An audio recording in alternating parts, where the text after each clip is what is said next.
Hi everybody, I'm Andy Cabasco, owner of Guardian Storm Protection, and thank you all for pushing 6.8 Guardian Hurricane accordion shutters. We're going to start with those of you who may have a recessed cap or recessed track sunk in your ground. It's kind of a rare thing, but some customers have patio enclosures or a situation where they'll notice they have a track sunk in the ground with a cover on it.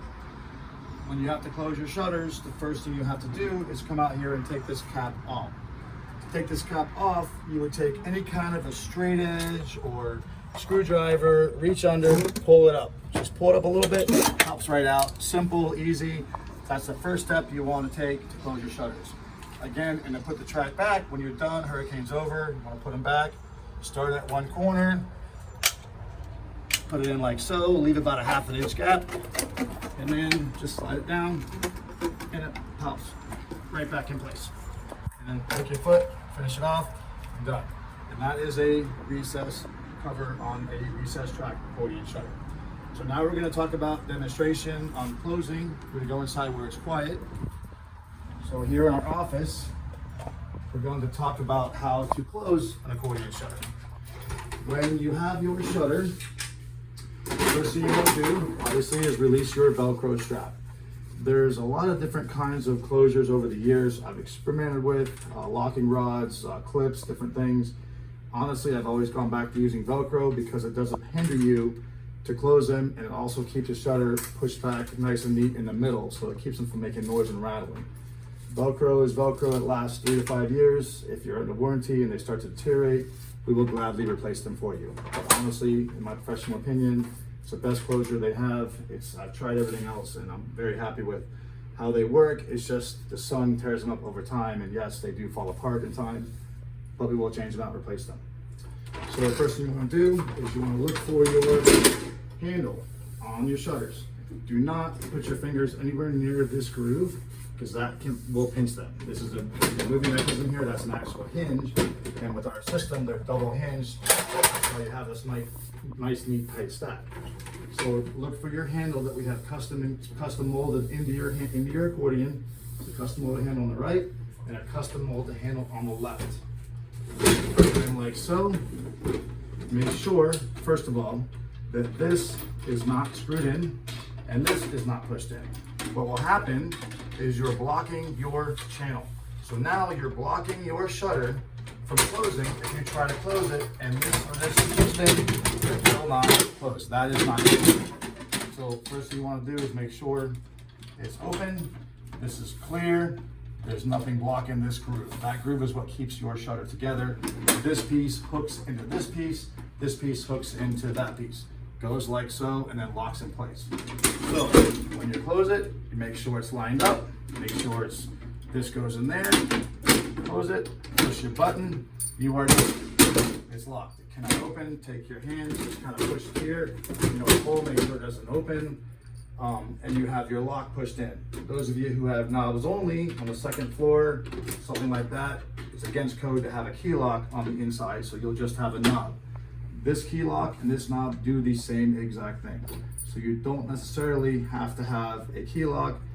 I always do 2 if I can. It gives you an extra layer of protection in case this ever fails.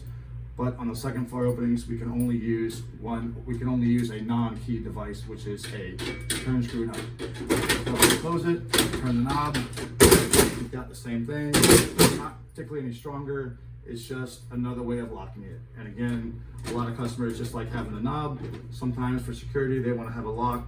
Totally up to the customer, but they do the same exact thing. If this little nut ever spins, for whatever reason, take a pair of pliers or your fingers, just kind of hand tighten it, and it's fine. But sometimes this will get loose in time. It happens.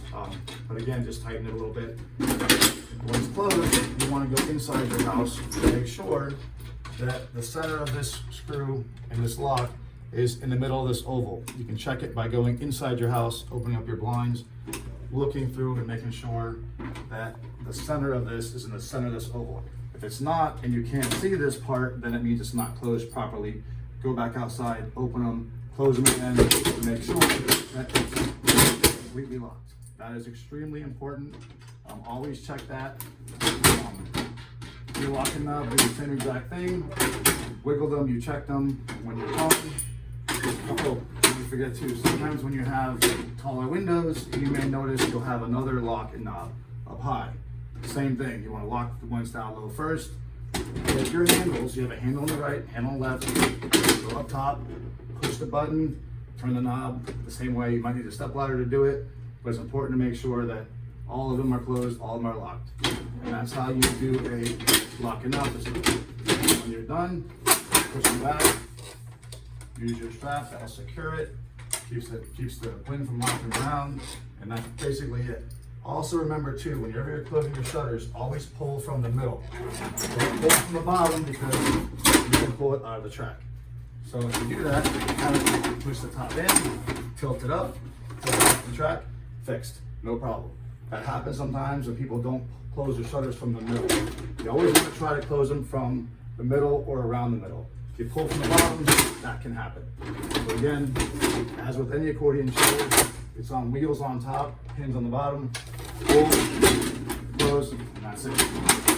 And if you want to lubricate them, it's always a good idea to do that twice a year. Some of our customers have maintenance programs, we do that for you.